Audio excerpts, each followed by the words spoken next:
Hey everybody, this is Noise coming to you from the future to let you know we ran super long on this recording, but we had such a fun time that we just couldn't cut it down to a smaller episode. So I had to cut it into 2 episodes where on the first half we cover Escape from New York. We got highly detailed on describing what was going on in the movie, but we loved talking about it. It was a hilarious experience. These movies were much better content than I anticipated. So apologies for everybody who's been waiting for some real Metal Gear content, but here we have the first half of our recording, Escape from New York. I hope you guys enjoy it. I do at the beginning say that we're going to be playing a game at the end. Unfortunately, that will not be in this episode. It will be in the next episode. So stay tuned for that next one. I am going to tell you all to get your pen and paper, but you will not be using it this episode. You'll be using it in the next one. So I hope you still enjoy us talking about movies from the past that inspired Hideo Kojima and all of the Metal Gear saga. Without any further ado, hope you guys enjoy our commentary on Escape from New York. See you in the past.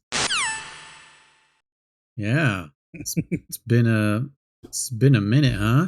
Yeah, it's good to be back.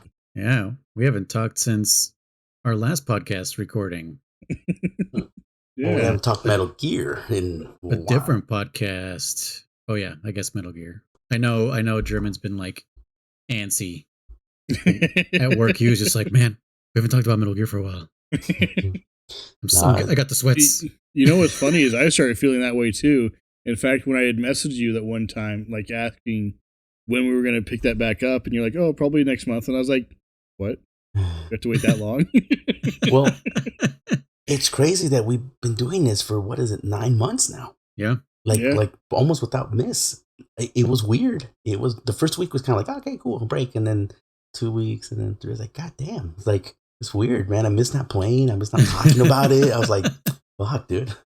I don't miss not playing the games we were playing, or the game we were playing.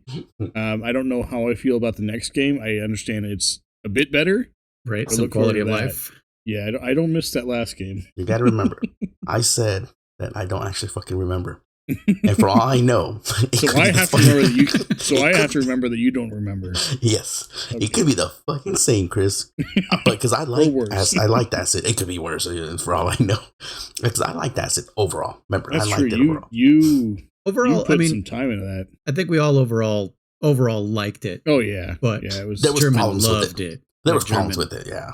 German was like, you know what, dude? Like when we're working and I'm driving, because we drive a lot, Chris, for our job. I mean, the honest God truth is a lot of windshield time, and I'll be talking to myself or just kind of going through conversations, and I was thinking about how like there was still a lot in that game that we didn't fucking really that I remembered that we talked about, that I was like, what the fuck? Wait a minute. I was like, what was the point of, what was her face? Linnell, whatever her name was, with the puppets. I'm like, what? Because I remember thinking to myself, because remember in the beginning of that game, it was like, 24 hours ago. And that was the airplane scene. I was like, what's probably going to happen is everything we're seeing about the airplane already happened. And she's going to come out as the final boss with the puppets or some shit. No, like, was she just faking the puppets for fun? Why did she give them 2 different names? Why did they have 2 different? It never explained that if she was psychotic or whatever. Right. She was just doing puppets for fun, I guess. I don't fucking know. Lena. Yeah, she's like, shut up, Elsie. Or what was the puppet's name? Elsie, and there's something, Francis and something. Francis and something else. Eloise? Something like that with an E. But it was just very dumb, because it was like, why I can just now imagine it was her. A red herring. Yes, that's all it was. That's all it was. I can imagine her sitting in her seat playing with just like, you shut up. No, you shut up. You shut up. No, you shut up. God damn it. But yeah, there was a lot in there that was just definitely like went to nowhere. Red herrings, like you said, Chris. It's a red herring, just like that first Devil Joe hunt is. Oh, go gather some mushrooms, and that's it. In high rank. Yeah. It's good. I mean, didn't they do that also with Tigrex? It's go get some mountain herbs. Go get 3 Popo Tongues. Yeah, that's what it was. Yeah, that's what that one was too. Yeah, you sent us that video or whatever. Yeah, I just replayed that. And I don't remember Yeah, good. No, I was saying, I remember, I'm not lying. I was terrified. Dude, so scary. Dude, yeah. It was even higher than the fear for get the Waver eggs. When you get the Rathalos comes empty. in. Yeah, is it Rathalos or Rathian? Yeah, it's Rathalos. Depending on yeah. But, yeah. Oh yeah. Because like it's empty. Like there's nothing to be seen. Like not a peep. And then you get there and you get that first egg, and then or get the egg and then he comes out. Either way, I think that's what it is. You get the egg and you zone out, and then he's there. Usually, yeah. There. Usually as you zone. Yeah, and then all the fucking. The route you took is blocks. Now you got to take the long way, and the whole time, like, oh my god, run away! That was the worst part of 3, dude. 3U, because of the what is it? Deserted Island is that first area. They have hella sections blocked out, and it's just like, are you fucking kidding me? Like, this is so unnecessary. Like, this is hard enough already, and you want me to go the long way? Yeah. Mm-hmm. Or my thing in 4 when they introduced the verticality, it's like, oh, you can take the shortcut, but if you don't have Feline Lander. Yep. That egg's going to break. I thankfully learned that pretty quickly. But yes, a lot of people were like, again, it's been fixed in modern games now. You can climb with the damn eggs, but, back then you couldn't. Yeah, and in 3U, is it there's like some kind of volcanic hollow. Oh, yeah. You have to get those, they're like hot stones. Powder stones or some shit? Yeah. Yes. Yep. Dude, I could never make it. Like I would like drop it or something would happen like right at the end. I'd run out of stamina or something. Yes, I remember that. So I grinded out a Ludroth set because I guess Ludroth helps with something to do with I think it was like heat.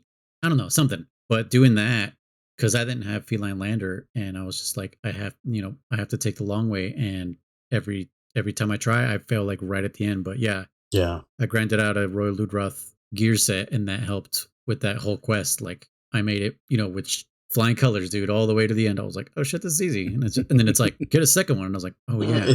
Oh no. I know you get that first egg or whatever, that first fetch question. You're like, oh fuck, I need more. Like I turned it off multiple times on those missions. On the egg missions, yeah. Yeah, I'm like, nah, not doing that right now. Or just put it on standby and be like, okay. Yeah, I'll come back with it. Let me clear my head.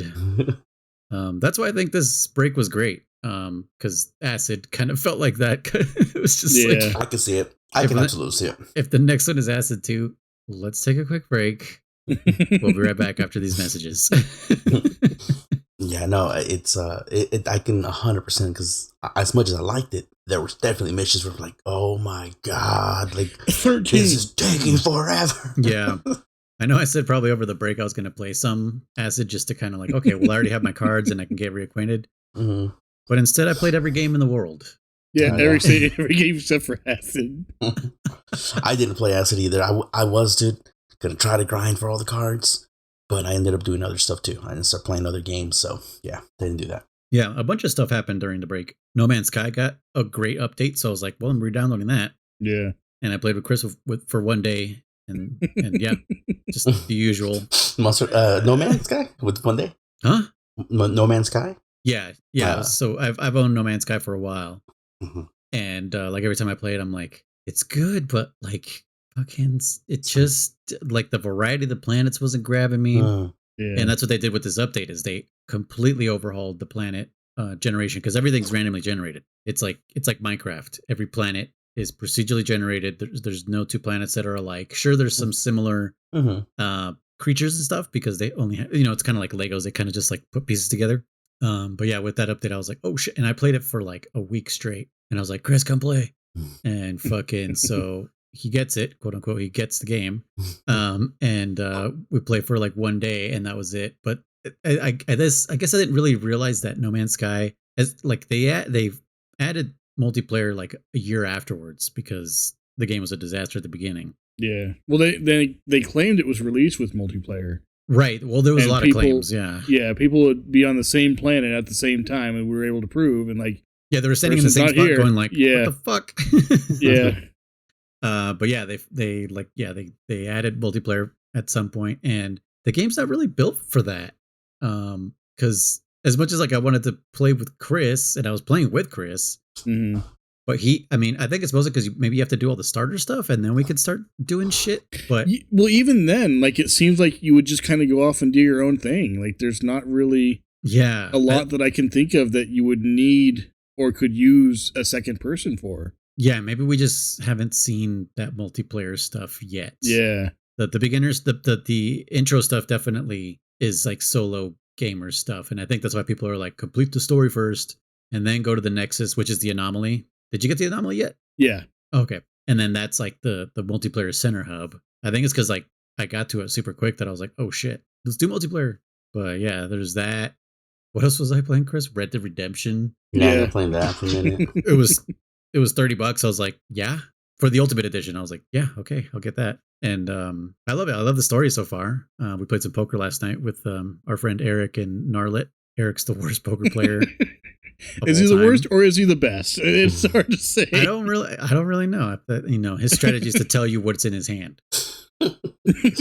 Well, he's playing the long con, dude. And then one day you'll be betting $1 million and he'll be like, I know exactly what he's got. And he'll get you. Nobody has those cards. Yeah. He actually tells you what he has. No, but that's what I'm saying. It's the long con. One day he'll think he's telling you the truth and he's okay. Yeah. Okay. That's true. Yeah. Play GTA 5. Yeah, you played that for a bit. I re-downloaded Doom. Let me just look at my Steam library. That's what will tell us what's going on here. I grabbed the Moss Centers because we have a new podcast, you guys. We recorded it, and first episode will be out by the time this one is out. So you guys go and check that out. That'll be out there. Yeah, I don't know. I've just been playing a whole bunch of the stuff. I just wanted to make sure I didn't. I was tempted to boot up like the first couple Metal Gears because I was like, well, we beat those, but I didn't get the achievements because I played them on different things, right? So I was just like, I kind of want the Steam achievements, but I was like, no, I'm gonna burn out again. If I'm like, if I'm gonna plow through all these games, I'll suck. Yeah, I don't know, Chris. What have you been doing? Well, I finally got through Persona 5. No, did you? The whole thing? The whole thing. Holy shit! 116 hours. How much? 116 hours. Just a quick little thing. I just started playing my New Game Plus on Royal myself, Chris. So that's kind of funny. Yeah, I started New Game Plus on Persona 5. Yeah, I am. I think total because the time it keeps time from your New Game Plus from the original game as well. I think I'm about 160 hours in now. Okay, I'm like 180 right now. Yeah, I can't do the life sim thing while also RPGing my balls off. That's rough. Okay, but you're just base game, right, Chris? You're not the Royal. Yeah. Oh, damn. Base game, yeah. Yeah. Well, I was mad at this game because like I'm doing this New Game Plus, and you get to bring over a lot of the stuff, right? But unfortunately, like it still has to play out a lot of the same shit. So you're sitting here going through the same storyline. Yeah. And there is a quote unquote skip button, but it doesn't skip anything. It just kind of fast forwards through it. You still gotta fucking watch it. You're like, dude, can I just get to the dungeon, bro? If it comes up with something you have to choose, it stops. Yeah. What do you want to do? Yeah, it's still not the best in that aspect. It's like, yeah, once you finally kind of get that into the past the quote unquote tutorial section, you're like, okay, cool. Now I can actually use all this stuff on my New Game Plus, my new weapons and all this shit. But even then, I'm thinking I literally just beat the Kamoshida Palace, and I'm like, okay, so the next palace, I'm like, this can be the same thing. Like, you're gonna get to those sections where it's like, oh, well, we can't make it past this part unless we do something in the real world. So let's go back. Like, god damn it, right? Yeah. It's like New Game Plus. I know what I got to do. Just let me go through it. Yeah. It's a plus. The plus is in there for a reason because we already know what the fuck we're doing. Yeah. Here, spend 5 minutes at the palace. Oh, we got to leave now. Sorry. Yeah, oh, exactly. Oh my god. We walk in there just to find like the save point. Like, here's where you'll save. That's enough for now. Let's get the fuck out. No, just keep going. The worst one was, or my least favorite was, Kaneshiro. Kaneshiro? Yeah. With all those freaking locks you have to do. Yeah. When you get to that one area. Oh my gosh. I hate that area. Yeah. It's just time consuming is all it is. Yeah. Well, is that the same one with the dice game and everything, right? No, that was that's the sister. Yeah. Nijima. Yeah. Yeah, that's right, on hers. Which that one was kind of annoying too. It's annoying too. Again, first time, fine, but a New Game Plus, you're like, dude, can we just skip all this shit, please? Just please. Yeah. Why are you making me do this? It sucks, but otherwise, I'm having fun with the New Game Plus. I realize there's a lot of achievements I'm still missing, And I thought I was gonna be able to complete them all out on my New Game Plus, and I might not be able to do that right now. There might be some that I'm like, fuck, I might be screwed, but we'll see. Yeah, I'm going for the plat. That's what I'm aiming for. That's why I did New Game Plus. Yeah. Okay. What do you got to do? Just get all the achievements, or just beat it twice? Yeah, just get all the achievements. Yeah, definitely go look them up then, because yeah, there are some like that are kind of obscure. You're like, oh shit, I would have never got that if I didn't read it. Yeah, well, like in my first playthrough, one of them was one of the achievements is bookworm, and it's read all the books, and I could have sworn I read all the books. I'd gotten all of them, but I guess not. So I don't know if there's one that's like you have to talk to this person, you have to do this one thing, and then this book becomes available. And it's like something super obscure like that or something. It's like, oh, cool. Well, okay. yeah, but I can't remember what one of them is, but one of them is definitely like, like make coffee 10 times and make curry 10 times. Oh yeah. And I'm like, here's the thing: once I unlock a Kawakami, I never make my own fucking coffee or wash my own clothes or do my own. I make her do it. So again, like, dude, I missed out on that achievement because I don't make my own fucking curry. I make her make it for me, you know. So, anyways, yeah. So yeah, as Lise would say. So, anyways, welcome back to a Metal Gear Solid podcast where we talked about everything except Metal Gear. There you go, German said it. What else do I say? Yeah, there's our official intro. That was it. You can take over. No, what else do I say? No. I am one of your co-hosts, Noise One, but in this case, I'm not. Or am I? No. Take over. I think we should just move along. German, you were going for it. You got all shy. What the hell? Because I don't want to take it from you. It's your podcast. No, it's not. It's not my podcast. It's not yours, but you're the leader. You're the unanimously he's voted giving it to leader. you, German. He's allowing you. He's passing the torch. Am I going to become Noise 2? I'm Noise 2. Yeah, Chris is Noise 2 on Discord. And you're also not Noise 3 because Noise 3 is our friend Big X. Yeah. I don't know why. How about that? There you go. You are noisier than Noise. You are now known as Nosier. Nosier. I also say that when I'm trying to say my own name, I'll say nose. I've even spelled it that way too. I'm like, wait, something's wrong. I think I've spelled your name as nose as well a couple times. Oh man. But yeah, where we played the Metal Gear Solid games or Metal Gear games from 1987 all the way to the present in chronological release date order. It's been a while. A little rusty. I was like, what? But yes, as German was saying, I am Noise, one of your co-hosts. German, how are you? Say hello to the people. Hey guys, how are you? And then we also have Chris. Hello. And I hear German with his notepaper. He's ready to go. I'm ready. I'm actually hopeful that maybe Chris will grab a piece of paper for a little activity later on. Okay. Yeah. So grab a piece of cardboard or a magic marker or whatever you got. Just write on your wall, whatever. Yeah, you're gonna need to take some notes. You'll definitely need probably a legal pad or something with lines. Okay. You're gonna be writing an essay here in a bit. Shit. Nice. I actually, I kid you not, I love writing essays. I used to, and then I guess it kind of depends on the subject. Yeah. Right. The class kind of depends. And it's just like, do I really want to put effort into this one? But yes, I also used to, yeah, same as you. Did you say nerd? Nice. Give me a second. I will grab a notebook real quick. Okay, I'm all set. Okay. All right. We'll save that for later. People listeners, as well, if you would like to grab yourself, you're not going to write an essay, I promise. People listening and also people that are watching us, okay? Yes, people who are watching the artwork. that's on the YouTube. Leave a like. But yeah, we're going to be playing a game at the end, which I kind of just scrounged together. I was going to make like a whole, I'll kind of give you a clue. I was going to do a whole Wheel of Fortune thing. So I was going to have Discord so you guys could see it, everything. And then I was going to have Chris like edit that video and then put that on YouTube. But I was like, dude, let me figure out a simple way so that people could just play along with audio. And Hangman? So it's going to kind of be like that. Okay. Cool. All right. So it's going to be like Wheel of Fortune. There's no prices to the letters, there's no wheel that you spin. Do we get Vanilla White? Sure. Okay. I guess. I don't know. But yeah, you guys will be like, is there a T? And I'll be like, yes, there's this many T's, but I'm not going to tell you where. Oh shit. Okay.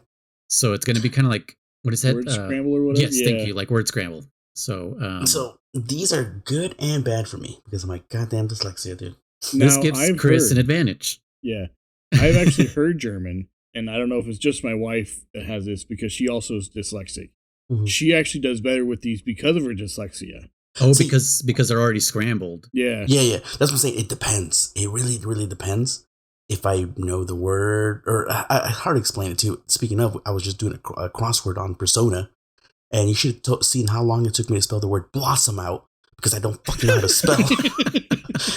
And I'm literally like taking out the O, putting a U, putting an A. I'm like blossom. And I'm like, God damn it. And I laughed because I said, if these fuckers could see me right now, they'd be like, what the fuck is wrong with you, bro? Yeah. But anyways, that's cool. I even have one working thing on OBS, Chris. Like I programmed this whole thing where I press E and all the E's show up. Mm-hmm. Ooh, cool. Like, yeah, it was super elaborate. And then I was like, wait, I have to do this for every single word puzzle. Yeah. And I was like, as cool as this is, like, there's no way people are going to enjoy it only hearing it. They're going to be like, what the fuck? Mm-hmm. Unless they themselves also were, I even had the wheel too with the prices and the bankrupt, all that. That's shit. where I would land all the time. Yeah, and I was like, nope. Let's make it accessible to everybody, listeners and viewers of the artwork. That's good. All right, cool. So yeah, stick around. This won't be so boring as some people might think. They'll be like, why are we talking about the Escape movies starring Kurt Russell? I like them. I like the first one. Really? I like the second one. Really? I like them both. It's okay, cool. At least we're all kind of in the middle here. Mm-hmm. Chris. Yeah. You watched them out of order. Yes, I did. There was only 2 movies. Watch them out of order. Well, in fairness, that I know they're alphabetical. Yes. The file has LA first and then New York. Which I realized I should have, like I told Chris or you guys, I said I should have put the year on it so that you guys knew. Well, because I did ask in the message, I'm like, which one's first? But I mean, and again, a quick Google search would have told me which one's first. But yeah, that's funny, Chris. I can't believe you watched them out of order. You can't believe? Why can't you believe? It's me. You're right. Why am I not surprised? Yeah. Or why am I surprised? So Escape from New York was released in 1981, starring Kurt Russell. There's also, do you guys know who played the Duke? Yeah, we talked. It was Isaac Hayes. Isaac Hayes. Hayes. Yeah, Isaac Hayes is a singer, like a R&B type of singer. I literally cannot think of any songs that he sang. I know. I kept telling German, I was like, all I keep thinking about is Barry White songs. Same here. Same freaking here. But Isaac Hayes is more modernly known as the person who used to voice Chef on South Park.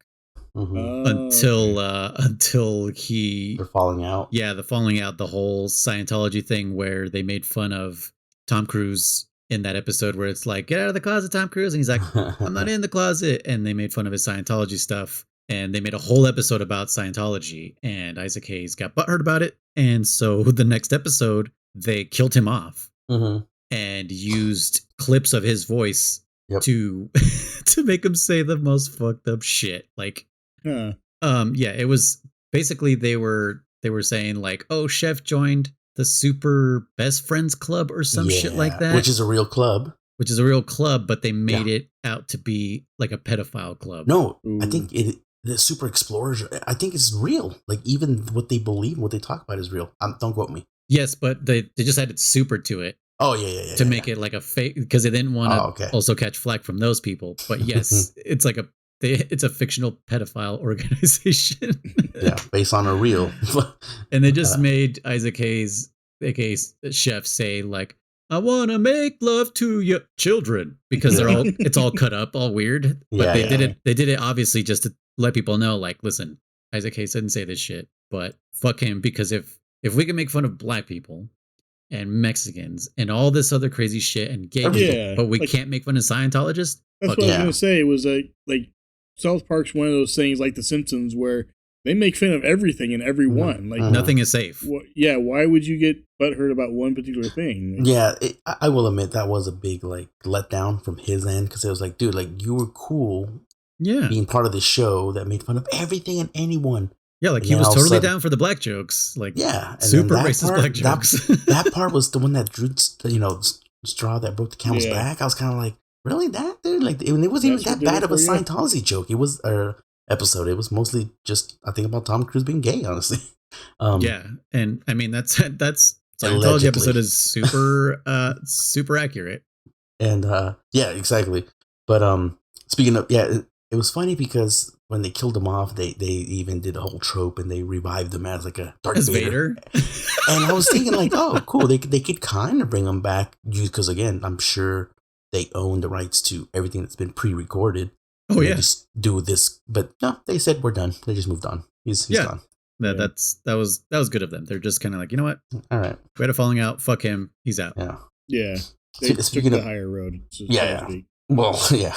Speaking of, he does. You know what song he does? He does Shaft. Oh, that's what it is. Yes, that's the big one. Yeah. Chef, who's the bad mother? Shut your mouth.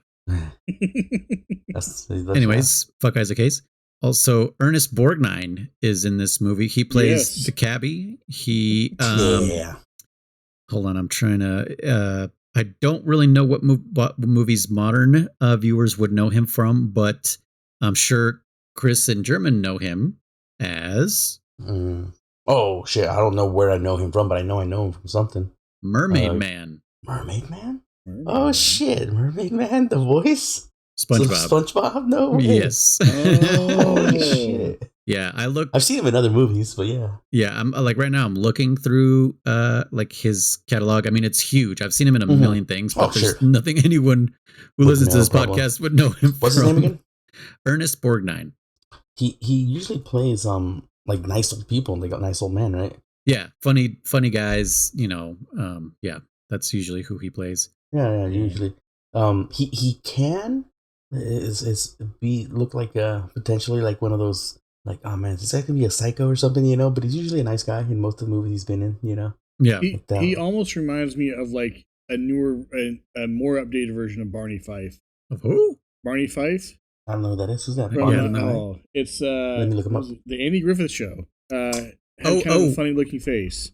Okay, yeah. His detective friend, like it was always with him. Yeah. Fucking from Three's Company. Was he from Three's Company? I don't know. Yeah, he replaced. So there was two landlords. The original landlord got replaced by that guy from the Dick Van Dyke Show. Huh. I don't know. I don't remember that.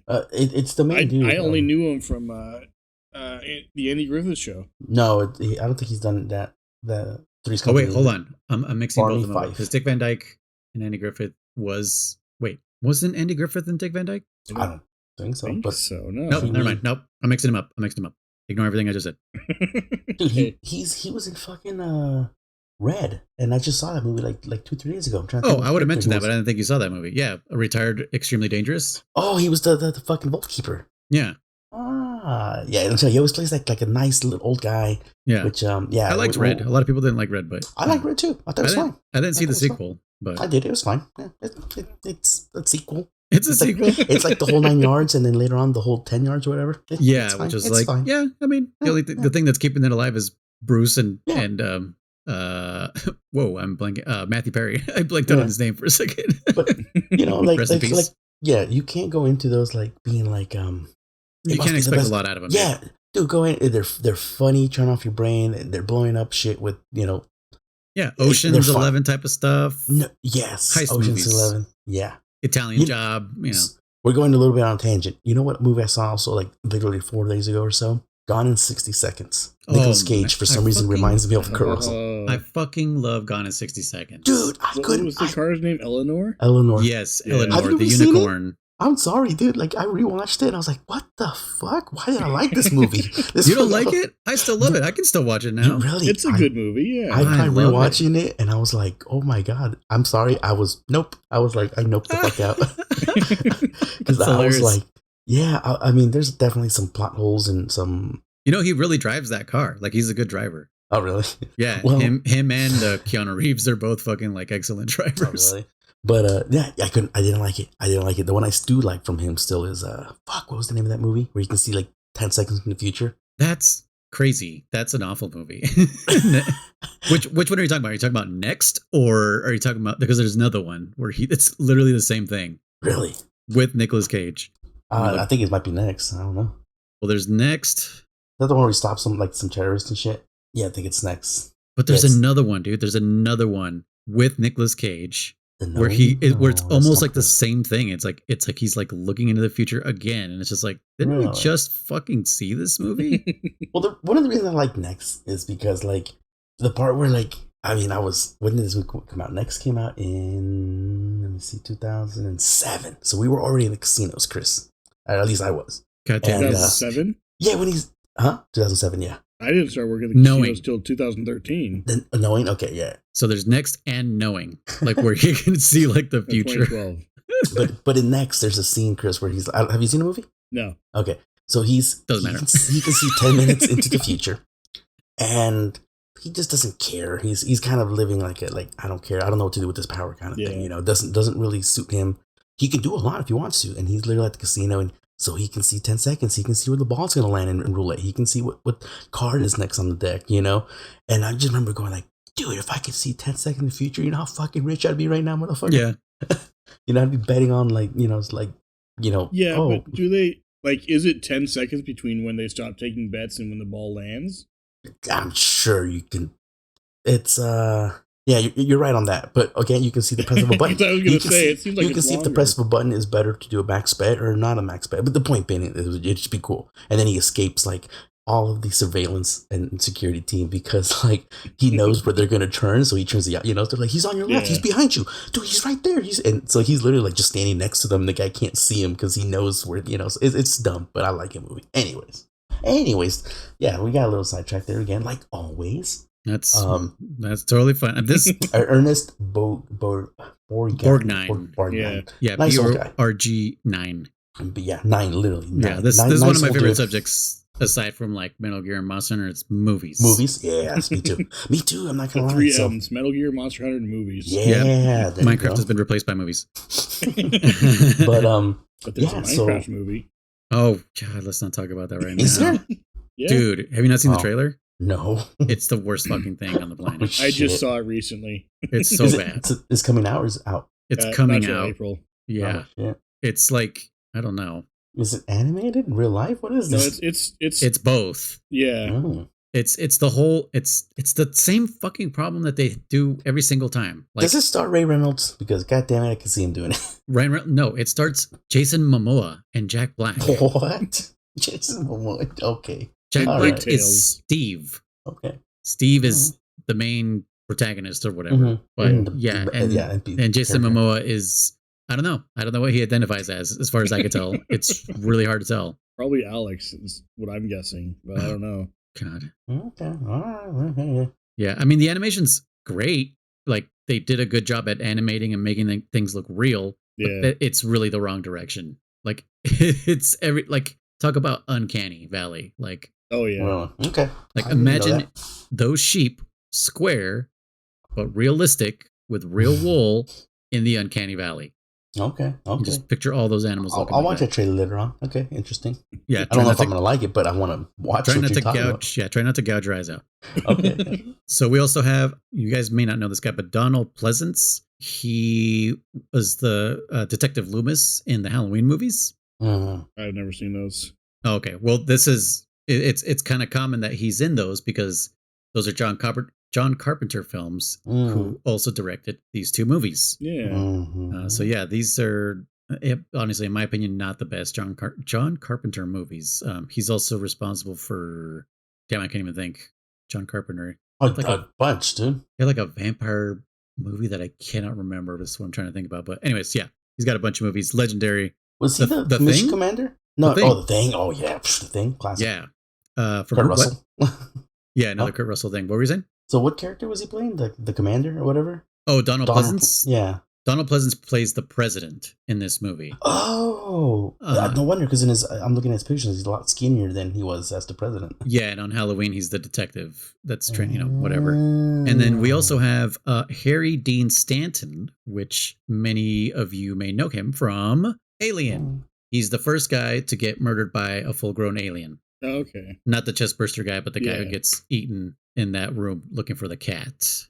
And he also shows up in Endgame for a second.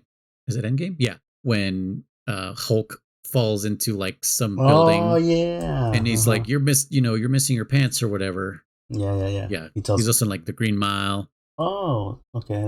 He was Hal Emmerich. I didn't recognize him. Hal Emmerich. He was the scientist. Escape from New York. The reference. Oh yes. Yeah. Brain. Oh. Brain. Was that his name? They called him Brain? Brain was his nickname. Yeah, his real that's name what was it was. Harold, I Yeah. think. Harold. Yeah. That's right. He's like, it's funny. He's like, don't call me Harold. And Snake keeps calling him Harold. And then he's the one that's like, call me Snake. You know? So he's like, dude. Until the end where he's like, call me Bliskin. Yeah. But it's and funny then- because he doesn't want people. He wants people to call him by what he wants, and then Harold's telling him like, "Stop calling me Harold," and he keeps doing it. I was like, and then there's another character which I thought, I don't know where I saw this, but I thought this guy was Michael Biehn, who plays Kyle Reese in Terminator. mm-hmm. That weird dude with the hair that stands up, and he's like, the spiky, yeah. Yes, One of the crazies. Which, That by guy. the way, I was laughing so hard at that character. He was cool, but I'm like, he's supposed to be this crazy not post-apocalyptic, but this ravaged island prison. Yeah, he's state. feral, dude.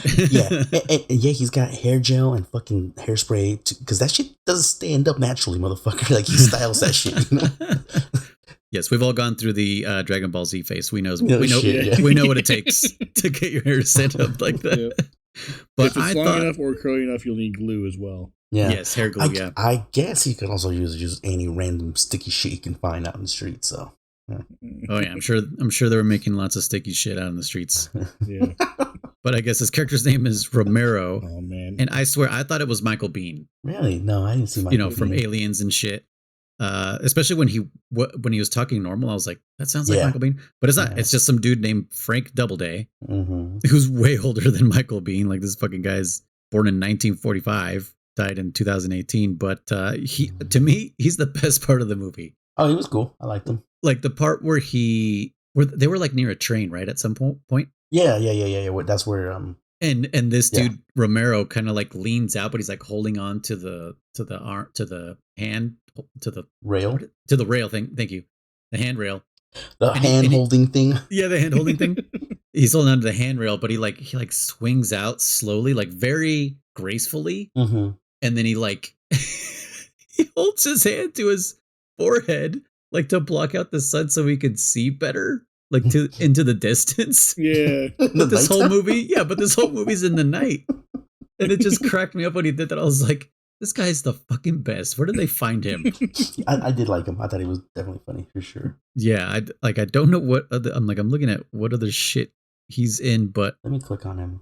I would love to fucking see more shit from that guy. That was fucking hilarious. But yeah, those are the most prominent actors I think that we would recognize. But yeah, and Kurt Russell, I guess. Of course. Yeah. The main attraction. Snake Plissken. Did you notice the spelling of that? Plissken? No, because I don't know how With to an spell. A or with an I? I thought it was an I. Plissken. Oh, Plissken. Ken.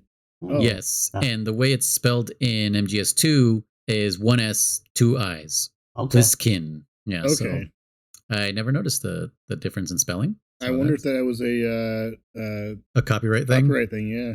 Yeah, most likely. But yeah, who would like to describe what this movie was about? Oh man. Well, I can start off with that. Are you just gonna read the IMDb? No. No. Read? No, thank you. So pretty much, I'll be the first to say I remember seeing this movie as a kid, but I only saw it like once. Yeah. Don't know why. I'm pretty sure it's because there was just other better movies. To be honest, Oh yeah. there's probably better movies out there.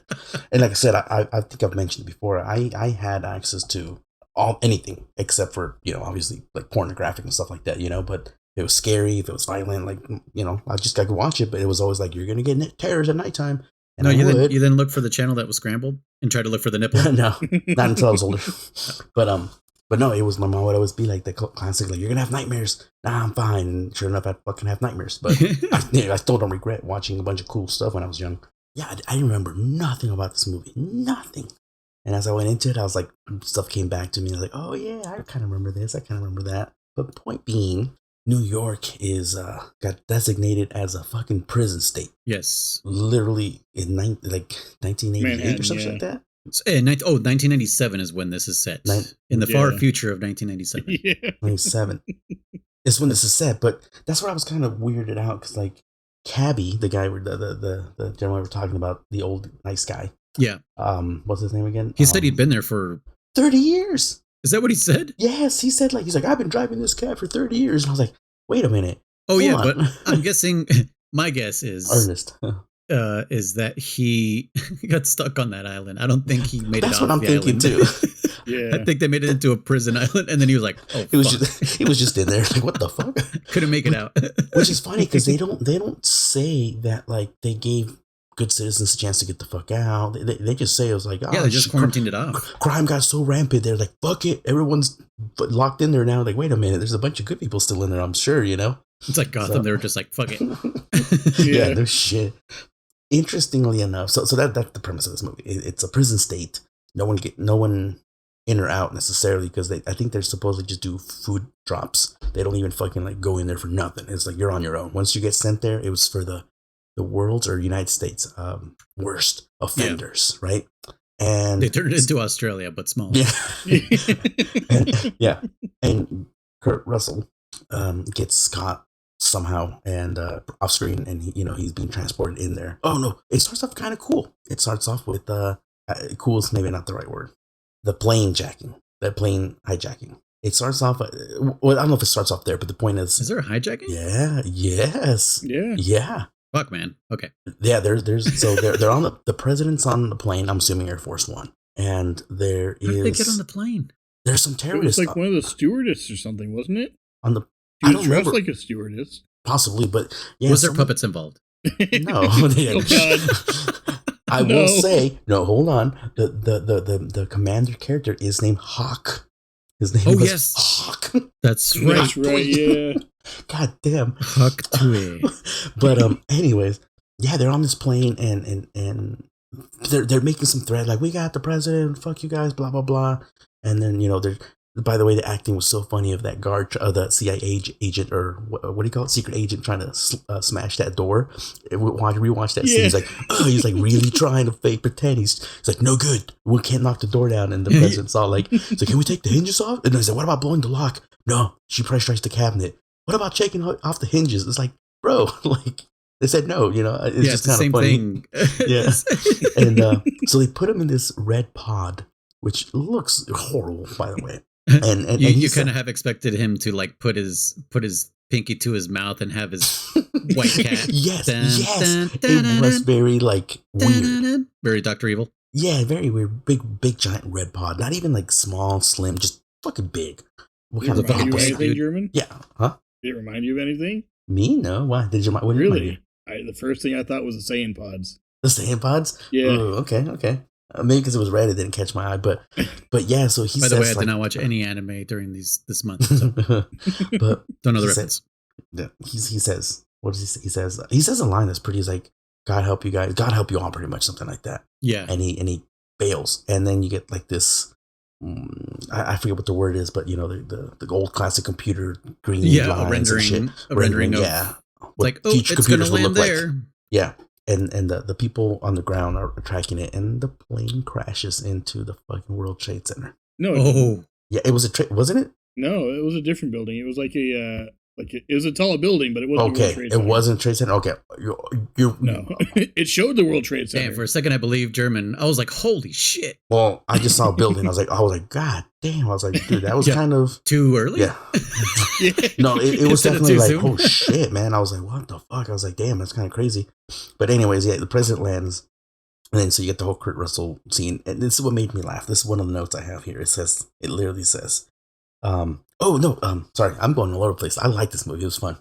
It has some dudes trying to escape via a little raft they make, and a chopper comes in. It says, attention, you have 10 seconds to turn around and go back or some shit like that, right? Literally, I timed it. It's like fucking 12 seconds. Just blow them the fuck up, dude. I was like, holy shit, they ain't playing around. They're like, they said no one escapes, man. They're not gonna, play that whole like drop the gun. Okay, don't get in the car. All right, don't turn on the car. It was like turn back now. No, okay, bam. Honestly, they didn't even give him a chance to turn the fuck around. It looked like they were trying to, and they got blown the fuck up. Yeah. I thought that was fucking like, god damn, they're really setting the tone for this movie. But then Snake comes in, I might be going out over more or less, you guys, but more or less is the way it happens. And he's some super ex-Green Beret or some shit like that. Double Purple Hearts, the youngest soldier to ever get honored by the president or some shit like that, right? Yeah. And they say he robbed a federal bank or something like that. Oh, yeah. And I was like, wait, so that gets you fucking life in the world's worst fucking prison ever? I'm like, how does that make sense? Like, he's going in with murders and all kinds of shit because he robbed the federal bank. I was like, I guess the government cares about their money that much, Yeah. Like, it's not like he went psycho and killed a bunch of people. I just thought it was kind of awkward that that's what landed him in fucking the prison state of New York, or the prison, But anyways, so they need to use him because they need the president back. Because they go to where the pod crash landed, and that's where that character, what did you say his name again was? Frank Dublar does. Oh, Romero.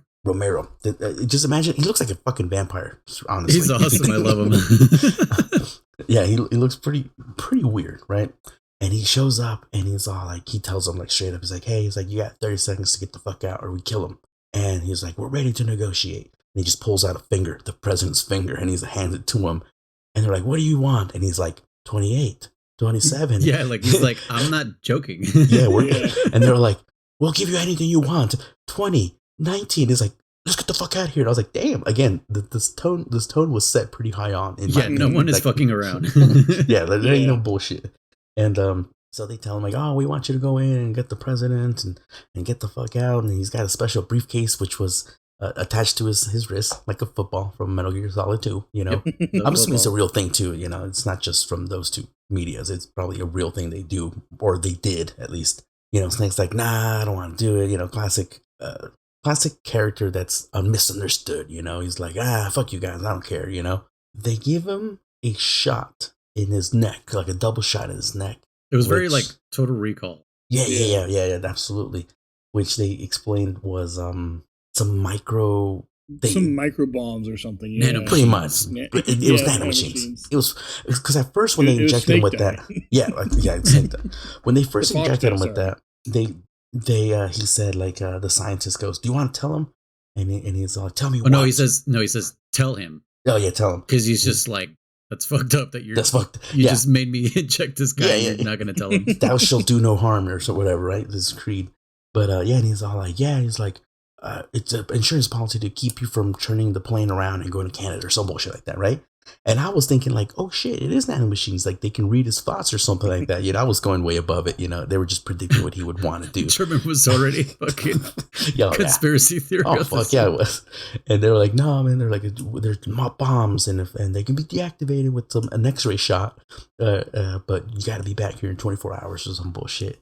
And he's all pissed off, And they kind of gave him like a table of like gadgets, which I thought was kind of funny. Kind of reminded me of like 007. Oh yeah. Like here's your exploding bomb pen. Just give him a couple gadgets. I don't think he uses any of them honestly, but he did. Which one do you remember? He used the one at the end. The end. Are you thinking of LA? I think of LA. Oh man, I can't wait till we talk about that part. Yeah, but yeah. So Snake goes in like unpropelled glider, pretty much. Like he was like being towed by another plane, right? Yeah, and then he releases. Right. And I thought that was kind of cool. I thought that was pretty creative because it's like, it's it didn't have to be noise. Like super futuristic or anything. It was just like, here's a simple solution to a complicated problem. Which am I the only one who noticed there was that point where he clearly pulls up? Yeah, like 1,000 feet. Yeah. Oh yeah. Because he landed on top of the World Trade Center. World Trade Center. That's what it was. That's where he landed. Okay. Yeah. That's where. Yeah, I thought it was. I wrote that in my notes. I thought it was funny. It's like, we're going high where they can't see you. Blah blah blah. Yeah. But then like the little green screen he's looking at, like he's flying through buildings. I'm like, Yeah. why the fuck are you down there, dude? And he's like, and the whole time he's being smart ass as hell to Hawk. Just to kind of just tell him like, I don't give a fuck. Just being Snake, Just honestly. not answering sometimes too. Yeah. He just doesn't give a fuck. And he pulls up, and I was like, wait a minute, you launched from way above the air. Why the fuck didn't you just coast to the World Trade Center? Why did you fucking go through the buildings? I was like, what the fuck? I put that down. I thought it was funny as hell. But yeah, like he gets up there and he gets down, and I kind of forget what the first thing he sees down there is. I don't really remember, honestly. What does he meet the crazies right away? Is that no? He goes into a theater. That's where he meets Cabby, right? Cabby comes down, talks to him. So yeah. I'm a little blurry on the details at the beginning. So I remember when he got to the top of the World Trade Center, they're like, you have to take an elevator down, but it'll only take you down to like the 50th floor. The 50th floor, yeah. And then you have to hoof it from there. Yeah. Christ. Again, Metal Gear-esque as hell, right? Fucking elevator only goes so far, and you got to do the rest. Yeah, get to the bottom and go, damn. If only I had a rope. Yeah. I wish he had a rope. I bet he wishes he had a rope. Oh, wait, are you cueing me? If only I had a rope.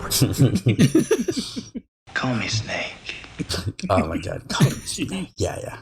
Well, what else? I mean, he gets down there. He's looking for Isaac Haynes' character, Duke. Because the Duke has the president, right? And everyone's number one. Duke number one. It's like, nobody messes with the Duke, and if you fuck with him, you'll end up dead. Yeah. And nobody talks to the Duke. Yeah, exactly. There's a scene where like one of the crazies, I guess, is like banging on the manholes, and like a bunch of them start coming out and shit, and that was kind of cool scene, And he hides in like this little store, and some chicks in there, and she's like, keep quiet, you'll be fine, don't worry about it. And then like they bust out of the ground and fucking like she's gone after that, right? Because she fucking dies. Oh yeah, they pull her straight under. Yeah. Yeah, her credit is just called "Girl in Chock Full of Nuts." Yeah, yep. I was reading the credits as well, dude. It's so funny. I love reading credit. Her name is Season Hubley. Where is she from? Yep. What? That's it. Yep. I mean, she's got other stuff, but no one's gonna know. Nothing big, yeah. 90210 Beverly Hills. But she's gone, and it's funny because they kind of gave her enough like focus that you're like, oh, she's gonna become like she's a gonna romantic make it. partner or something. Nope. She gone. And there's a bunch of other little side characters. There's one homeless. I'll call him homeless because didn't look like a crazy. And he was like, hey, nice shoes. And he's like, nice shoes. And his guys come out to like hold Pliskin down, and he beats them all up. He's like, I'm sorry. He's trying to set the tone like Snake is this badass legendary soldier, if you will. And I immediately after that, I'm trying to recall what happens. I don't remember all of it. Oh, doesn't he go to meet Brain? How does he get to Brain? No. Cabby takes him to Brain. This early? God damn. No, the first time he meets Cabby is when he's trying to sell him the roadmap to the stars. No. Nope, you're thinking of LA again. God damn it. Sorry. So we kind of have to acknowledge that by this point, it's almost 40 minutes into the movie. Oh, yeah. Yeah. Because there's all that shit that happens, with the gadgets and the meeting with the guy, Hawk. There's so much that happens, and it's a lot of it's a lot of setup. It's like 30 to 40 minutes. I think that's why I like LA better, because LA kind of gets started a lot quicker. I will admit to that, yeah. But yeah, I think how does he get to Brain? So he I think when he comes down the World Trade Center, I don't know if it's in the Trade Center or somewhere nearby. I don't remember details. There's a theater, and there's a bunch of people, and they're watching the theater show. Cabby looks over, sees him, and is like, "Oh shit, I know you. You're Snake." That's when he sees Cabby, yes. Right, and he's like, "I thought you were dead." Everyone keeps saying, "I thought you were dead." And he kind of tells him like, "I'm good. Don't worry about me. I'm cool." I think it's after the crazies when he pulls up on his cab. He's like, "Get in." Yeah, that's right. He tells him get in, and he tells him like, "Yeah," because he sees him. Yeah, he sees him at the theater. Mm-hmm. Tells him to leave him alone. Yeah, and then you're right. The crazies come out. and he saves him because he's like, oh, yeah, he's in the cab as crazies are chasing him.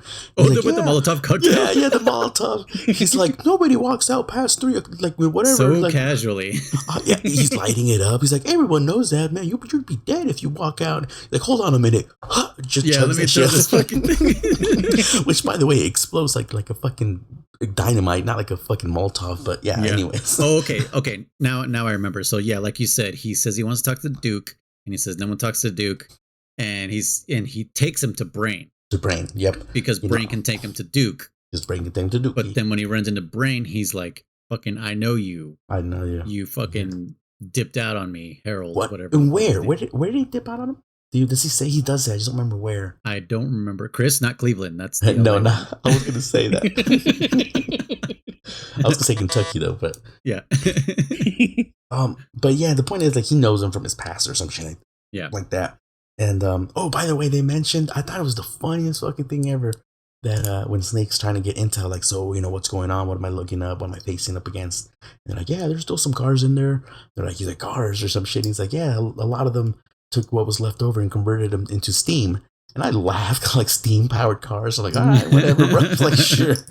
I'm like, that's not gonna work with like today's cars, man. They don't work like that, like you can take the shell of it maybe, but not the fucking car itself. And here we also meet what Cabby calls his main squeeze. The squeeze. Maggie, played by Adrienne Barbeau, who is known for Creepshow. She shows up in Creepshow. Yeah, she's in Creepshow. The Fog, if you guys have ever seen that. She also does apparently a lot of voice acting for video games. She's in Starfield, Spider-Man 2, and Spider-Man 2. Oh, just additional voices. Whoever Betty Hauser is in Starfield. All you 12 Starfield fans. Yeah. All 10 of you still playing it? Oh, I guess that's only it. Just those 2 games. I thought she was going to do more, but yeah. Oh shit! She does Scooby-Doo on Zombie Island, and I love that movie. I've never seen that. It's a good movie. You should definitely watch it. She's in 911, which Jesse watches this TV show. Is that the TV show? Simone. She's Simone. Yeah, I can hear that voice absolutely. But yeah, the main squeeze. And she's the ocular distraction. Yeah, because her bobas are out. Yeah. I won't lie. When Cabby's knocking on that door at first, and she's like, "Who is it?" He's like, "It's me, Cabby." And she opens the door. I could have sworn it was lingerie because that's all you see is the top of her. Yeah. And I was like, "Are they going to like a burlesque or what do you call that? Like a house, right? Burlesque house." No, you're thinking of a bordello. Bordello. There you go. Yeah. That's what I thought it was, and then it wasn't, obviously. So I was disappointed. No, I'm just kidding. But and it's kind of funny because like in the 80s, that is super. What's the word? Not demure, right? What's the word I'm thinking of? Yeah. Risque to like have lace. Yeah. Like your lace bra shown. Sure. Yeah. And nowadays, that's just like the style. Like there's a lot of lace clothing. That's just clothing. That's not the bra, but it's just the clothing. Tops just have lace on them, and now that's like normal. And it's just crazy that in the 80s it's just like, oh my god, I can see her cleavage. I can see it. Yeah, exactly. I mean, by all means, there's plenty of other movies that did stuff like that, but it was still risque. It was still like, the first Alien had Sigourney Weaver in the tiniest underwear possible. True. Like her crack was showing, and it was barely underwear. Yeah, yeah. And that was 79, I think. Alien. Yeah, the first. Well, one. then they also have her with the little tank top with no bra on too. So. Oh yeah, you saw her nips, dude. Yeah, for sure. Not only was the alien itself sexually confusing me, but then also this woman. Like, what the fuck? There's this penis-shaped alien, and then a half-naked woman. What is this doing to my little brain? By the I'm way, like 4 years old. When I saw Alien 2, I believe it's 2, when she revives. Aliens? Sorry. Okay. Sure. When she revives, or boots up. What's his name? Nope. You're thinking Alien 3. Is it 3? Yeah, Bishop. And he's all fucked up, and she's just trying to like what happened. It's 3. It's 3, like right? what the hell happened in the why did this all happen? Yeah. I was confused as hell because I was like, and slightly turned on by the robot. No, I was actually kind of like scared because I was too dumb to know he was a fucking robot, and I didn't remember maybe them saying he's a robot in the previous movies because I was young enough, so dialogue went over my head. It was mostly like what's going on screen, right? So all of a sudden you see this guy laying there with this fucking He's innards fucked up exposed. looking, He's all dude. white blood, and I was like, what the? I was like, what is going on here? I'm like, what the fuck? I was a little traumatized by that scene for sure. I'll tell you that much, dude. Now that you mention that, like that's how I felt about Ash in the first Alien. Because like literally, my earliest memories of movies are Alien, Aliens, Terminator 1. You know, my dad watched them all the time, and apparently I loved watching them with him all the time. So we played those tapes like till they were like dust, you know. And fucking, I agree. Like Ash in the first one, the first droid in the first Alien, I also was like, what is happening? Why is he spitting up milk? Right? Because there's a part where they hit him, and he just starts spitting up, which it was milk. For the, you know, for all those behind the scenes guys, which made him sick. He was just like, I'm tired of this milk. But like he was spitting up this milk, and I'm like, what the fuck is going on? You know, and then his head comes off, and I'm like, what is happening? You know, and I remember all those so vividly, and I think that's why I love them so much, because those movies made me feel something. Sure. I don't feel that nowadays with certain movies anymore, right? Like it's really hard to be like, whoa.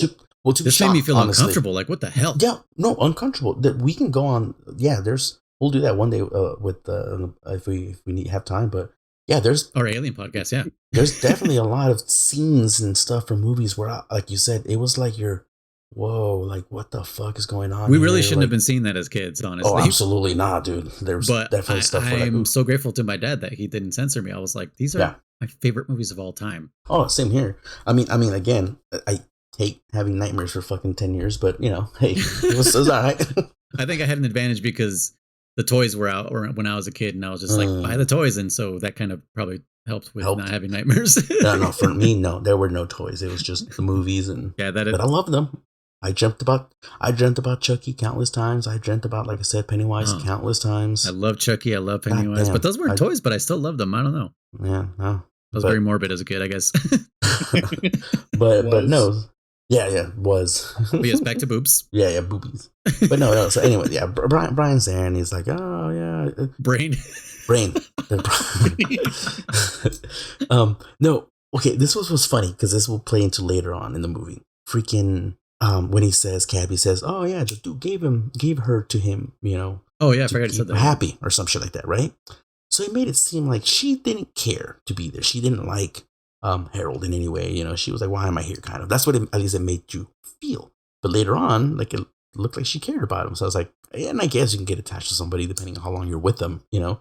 But that brings to the question, how the fuck, why was Harold there in the first place? Like, it's supposed to be a prison for bad people. Like, what did he do? Like, he probably got caught in there too, man. He was insider training. That's what it was. Oh, insider training. Maybe. Yeah, no shit. He worked the stock market. Wait, is there a stock market in this place? Because the World Trade Center's on that island. I don't know, man. Well, they eat people, I think. So. He says, I think Cabby says some of them eat people. So I don't know. I definitely see some people like, what do you call it? Betting on whether or not the human skin will go up or down. It's not. Yeah, instead of pork belly. Yeah, I know. God damn it, it's human belly. Human chicharron and shit. Oh, no. Oh, Jesus. But yeah, he makes that a deal, and he's like, we gotta get the fuck out of here, and blah blah blah. Well, isn't it like? Oh no, I think I'm thinking of LA, because like the deal in LA is like, you're gonna help me. No, I'm not. Yeah, I am. Wait, no, I'm not. Yeah. It's not like that in this one. No. It's literally like, there's no way out. I was like, yes, there is. I got an exit point, and blah blah blah, this and that, and so Brain's like, all right, cool, well, I'll join you or some shit like that, and because there's a bridge with landmines that no one's ever made it across, and only he can knows. Read this map that he reads wrong. Schematic, yeah, spoilers. And so then they get the fuck out of there, right? It's like, all right, let's do it. And this is the part where where my first, like, I remember this came. So the Duke comes in, rolling in his fucking convoy. Oh yeah, I know the Duke's engines.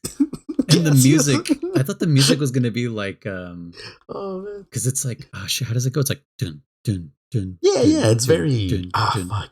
Hard to explain it, but it's yeah, an epic it seems scene. like it seems like it's going to be a different song, and it's not. Yeah. It turns out it's just to be something beats. else. Yeah, it's just beats, but it's cool as hell because his fucking whip has got fucking chandeliers or some shit. Yeah. Like, Oh yes, On that's the front right. of it, yeah. What the? when I saw that car, I was like, holy shit, I remember that car. This is so stupid. I'm like, oh my God, it was just the funniest thing. Yeah, because that's what's like what's it called? Considered fancy? I don't even know. The first thing I thought of when I saw that was he took all the most expensive stuff that was left on the island that wasn't broken and put it on his car to say like, this is what shows my power because I have the most expensive items all together. Status, the most priceless symbol of status, whatever. Yeah, exactly. Yeah. Here it is. So first, it sounds like it's going to be Lowrider by War. Yeah, okay. Because of the cowbell. Yeah. Yeah. And it's just like. Boom, boom, boom, boom. I like that, dude. It's just, it could be. But then it's just like.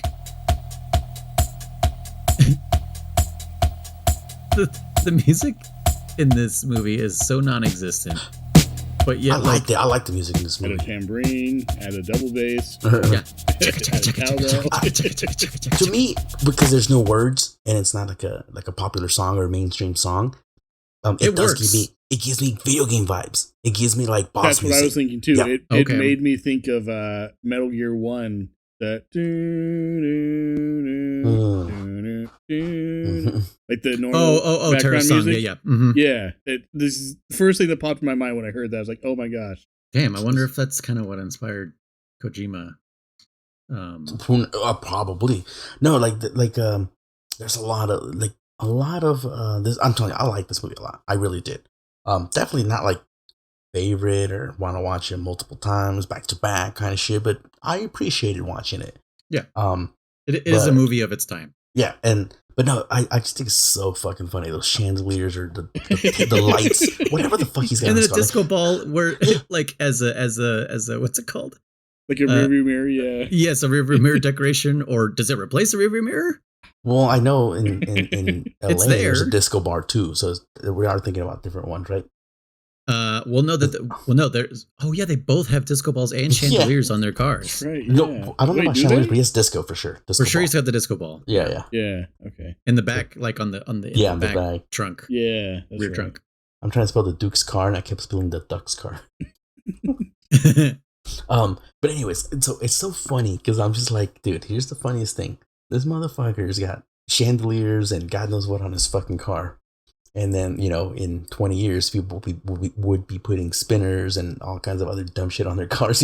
Like, I'm surprised people didn't do this shit. I'm surprised motherfuckers didn't actually start putting chandeliers on their goddamn cars. Dude, do you remember I would Lowrider? love to see that. It made me think of like Lowrider bikes. Do you remember those? Yeah. Where they would put like these mini wheels, like mini chain wheels on their handlebars. Yeah. And it's like, you already have handlebars. Why do you need this little mini wheel on there? Turn better.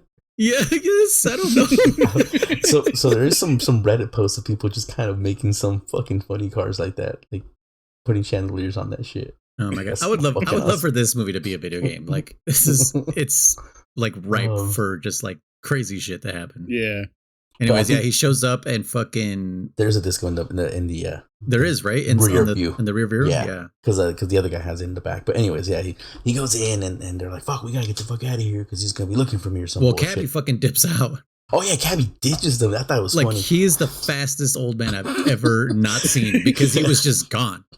He was already in the car driving away. He peels away, dude. Yeah. Nobody heard him run. No. But somehow he got over there. No, he got away. And I guess they just hoof it over to the train yard. That's the train yard section. Well, no. So this part is one of the coolest fucking like hijackings of all time. Like he fucking like sneaks up to the car, like Stealth one of the cars. Mode. Yeah. This is a straight solid Snake moment. He fucking sneaks up to the car and he just like with the butt of his gun hits the driver, knocks him out, pushes him over to the passenger side, gets in the car, closes the door enough to attract the other guy who's sitting on the hood. On the hood, yes. This is all on purpose. Like at first I was like, this idiot. But no, he fucking like and then leans down so that he can't see him. So he's like, what the fuck? Where did the driver go? Yeah. And this moron is like, he's literally like, God damn it, where's the button? What was that noise? He's literally whose footprints are these? And he fucking goes around and he looks in, and then that fool gets fucking a gun butt to the face. and then he pulls around, grabs Harold and Maggie. Right, Maggie's her name. Mm-hmm. Yeah. And you can see on the passenger side, he literally like pushes the other guy out, like out on the road, and then they drive away, and that's how they get to the train station. That's right. But it was one of the funniest fucking like stealth moments ever. I was just like, whoa, yeah, what a it worked. Yeah, and I don't even feel like I don't even think like he planned that out. I think he was just like, let me take care of this guy. Let me just close the door and see what happens. Yeah, it was on a whim, dude. Yeah. That's why he was the best Green Beret, wherever the fuck he was, you know. Yeah. But yeah, they get to the train yard, and he's like, all right, he's like, just keep talking to them or some shit, like. And Brain's all like, the distraction, yeah. He's like, hey man, he's like, I'm here to see the president. He's like, no one gets in, right? What's his name again? The fucking crazy guy. Was that him? No, I thought it was a different guy. Oh, I think you're right. I think it was. Yeah, this is a different part. Yeah, he talks to Romero at the end. Yeah, at the end. But yeah, this is just some other dude. He's just some like random. Yeah. He's like, I got orders from the Duke. And he's like, well, my orders are not to let anyone in. Yeah, and he's like, where's the Duke? He's like, I got here before him. Blah blah blah. And he's like, he doesn't believe him. And clearly he's like this fucking guy. Snake sneaks in, and here's what it pissed me off. I hate when movies or medias do this with their quote unquote victims or whatever. And like he took out a guard, silent takedown. Yeah. And he stares at him, and the guy's like, what are you staring at? Stop staring over there, you motherfucker. You gave away Snake, because the guy turns around, shoots him the arrow on his leg. And it's like, yeah, it's just like they see someone and it makes me laugh. I mean, God forbid I'm ever in that situation, but like it's almost kind of like classic, like you'll see your rescuer in movies and stuff like that, and they're always like, shh, they have to tell them to be quiet. Like it should be natural, right, to like not say a word because we're in hostile territory. Like I don't know, again, but anyways, what's funny, even Solid Snake does this in the first Metal Gear Solid, where it's like Otacon's like, I'm here. He's like, where? It's like, shut the fuck up, dude. The guy's in the bathroom in the next room over. You idiot. God damn it. Shut up. Dude, speaking of shut up, there was a shut up down there in fucking, I think it's LA, bro. I'm not even lying. Really? There's a scene. I should look it up. But anyways, I thought this was funny. The guy that's with the president looks like he's trying to hacksaw the fucking briefcase off of him. Oh, I don't remember. I think that's what he's doing. And I sat there and I said, wait a minute. They chopped off his finger earlier. I'm like, does nobody have like fucking bolt cutters to cut this fucking, what do you call it? Yeah, because it takes some pressure to cut someone's finger off. Yeah. I'm like, so why don't they just cut off this chain would be easy. chain, right? Or I said, if they really didn't give a fuck, they can just chop off his hand and, or from the briefcase's handle, how about you just break it? I thought it was funny because this guy's literally like, shh, what are you looking at? I'm like, you're really trying to saw through that? I'm like, okay. Oh, which by the way, here's where I was, my theory had gone out the window because in the very beginning when Hawk is proposing this whole thing to him, they keep fucking saying like, you must get that briefcase. You must get that briefcase. That's it. Yeah, we need that briefcase. And I was like, okay, here's that double cross. The president's been dead the whole fucking time. Mm-hmm. And freaking, they only care about the briefcase. And he was there. I'm like, oh, okay, never mind. The president's alive. Never mind. Yeah. So anyways, he knocks out that guard, kills him, whatever the fuck he does. I'm a little blurred here on this part because Brain ends up staying with Duke, doesn't he? At this point. What happens, or does he get so they get like discovered, mm-hmm. and Brain Brain says like, I didn't have a choice, he had a gun to my head, something like that, but he sides with the Duke. Mm-hmm. Not sure if genuinely or just to keep helping Pliskin. Mm-hmm. Right, it's kind of hard to tell. It was a little weird.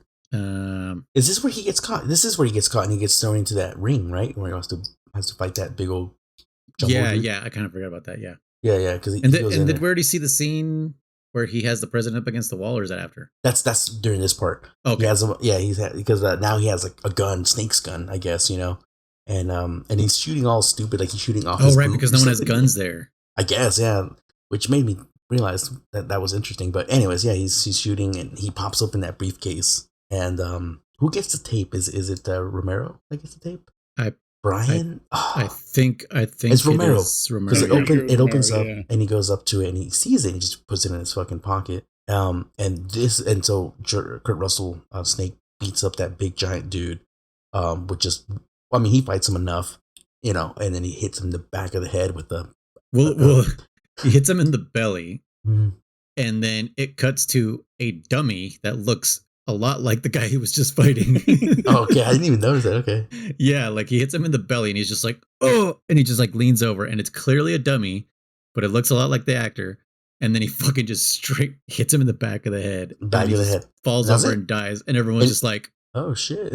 Don't they start Snake, cheering his name? Yeah, Snake, Snake. and it's just like that was fucking fucked up.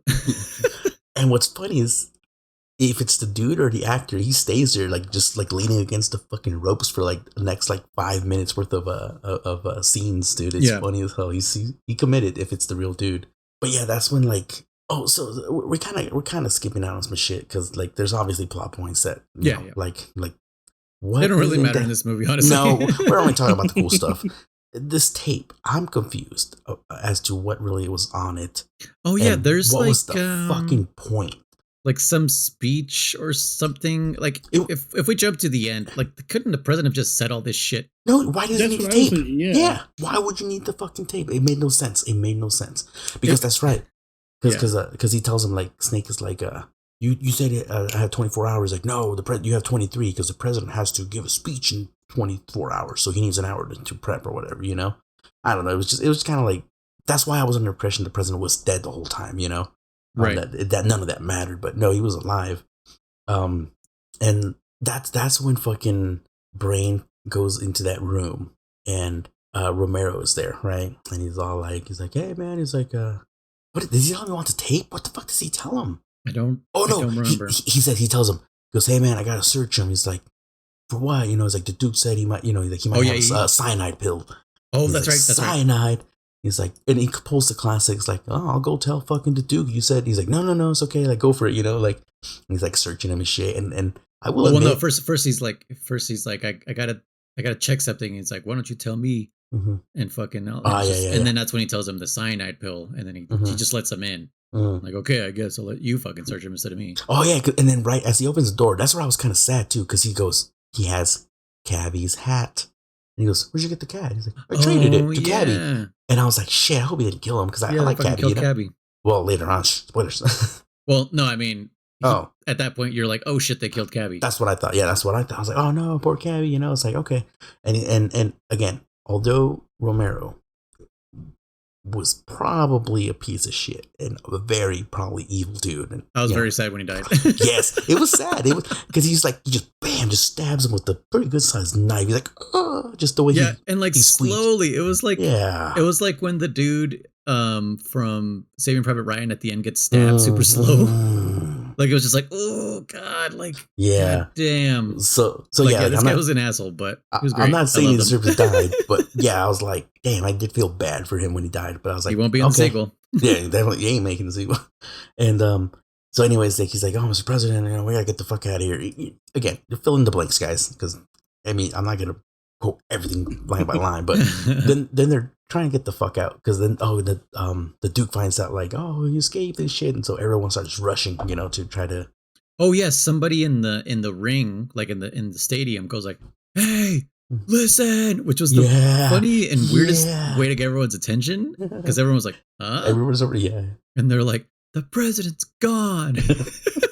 And it's just like, Brain let him leave or some shit like that. And then everyone fucking leaves, and that's when Pliskin fucking books it too. And he grabs like the referee's hand or something. Like he has his watch thing because he's supposed to check in like every hour or something. Yeah. That was weird. I didn't understand what the fuck was going on. And then he like clicked in, and fucking the guys back at base had already given up on him. Mm-hmm. And then they get that signal back, and they're like, "Oh shit, he's still fucking alive!" And they're like, anyone could have pressed that button, and it's just like, no, he's the only one who knew there was a secret thing that'll open it up, and which was like the easiest button to find. It just flipped open, right? It was like, right there. Yeah. Like only Pliskin knew the safety. I was like, what safety? It was like a mini cigarette case. You just fucking pop it open. Anyways, so they start running the fuck out now. And here's where we talk. So Cabby shows up somehow. I don't fucking remember. Cabby he's alive. Hey, he's alive. He's just missing his hat. Yeah, he's missing his hat, you know? And they start driving, and then they're going across this bridge that's covered with mines. And I don't know how he has enough time to like determine. No shit. And especially if there's mines, no car can go through this bridge. No shit. No shit. I mean, there's special mines, right? But I guess I they're did for a stealth millisecond. camo Yeah, claymores. so, exactly. I did for a millisecond when I was watching this. I was like, okay, mines are dangerous, but in my head I was thinking Metal Gear, so I was like, why don't you just like fucking crawl and like, you know, like just like go slow, motherfuckers. Like, you know what I was thinking? What? Don't go through the ground. It's a bridge. Go on the outside part. Go on the outside. Yeah, crawl. Yeah, there was the railing. Use the railing. There's a million ways you could get across that bridge. Mind you, it is guarded at the end of the bridge, get their, but grip still. to level 3 though. Yeah, no shit. Oh yeah, grip level 3. Yeah, or they could have pulled up fucking modern Planet of the Apes and just fucking swung their asses from the bottom of the bridge. Come on, you guys think. But yeah, so freaking they're driving and I guess they hit a mine. That's where it was kind of weird. And they blow up the car, you know. Oh, blows well, up they or whatever. hit a mine because fucking Brain is like, hang left. Or no, he says hang right and then a quick left, right? He tells him to do that. Yeah. And as soon as he's about to tell him to do that, Snake looks at his fucking watch because he's concerned about this micro bombs. Yeah, whatever he's got in his fucking body, it's gonna kill him. And that's when he gets distracted and the fucking cab blows in half. Oh yeah, that's right. And Cabby dies. And Cabby dies. I was sad. I was like, dude, come on, this guy. I was sad. No, he was a nice guy, and I was like, damn. You know, again, we think he was a nice guy. For all we fucking know, man, he deserved to be in there too. So yeah, man, he had fucking just spare Molotov cocktails. You know, like that's a cool guy in my book. Nonchalantly chugs it at crazies, but still, you know. So he's killed a couple people. I feel like that's yeah. I feel like that's how he ran the streets of New York when he was a cabbie. He was just like fucking like, oh yeah, you don't want to go down 5th and 7th right here. There's a bunch of fucking crazies, and he's just throwing grenades and shit. Like, you know, we want to go down the Jersey Tunnel this way. Let's go that way. Mm-hmm. I don't know the streets of New York. Sorry if anyone from New York. Yeah. Hopefully I sounded convincing. It did actually. But freaking no, so he fucking he dies, and then so now they're on foot, and like you said, Brian's reading the schematic as they're running. Brian. Brain. Hal Emmerich, Otacon was doing this. Ocelot, might as well be Ocelot doing this shit. What do you call him, Chris? What did I call? Oh my gosh, Dr. Otto. Dr. Otto, yeah. Dr. Otto. Yeah. I feel like nobody in the history of Metal Gear has called him Dr. Otto. It's the best. No. Which, by the way, I wrote this down in my notes. So they were trying to dodge these mines. Now, meanwhile, Duke is chasing them in his car, in his pimped out. You know, that's right. His chandelier. Yeah, he's chasing them, and he hits no mine. So that they didn't specify that he was making the same moves they were doing. Yeah, it was like he just got through them.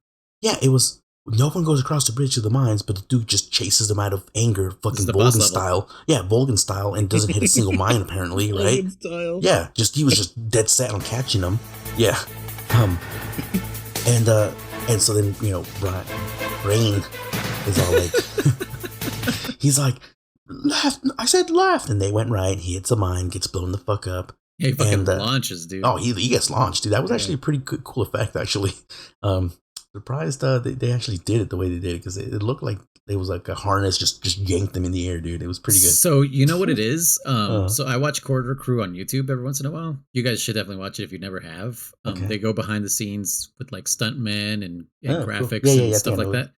And they went back and they looked at Commando. You remember with Arnold Schwarzenegger? Mm-hmm. And there's a scene that's similar where Arnold throws a grenade, and this grenade launches these two dudes. And on camera, you actually can see these. They're like springboards.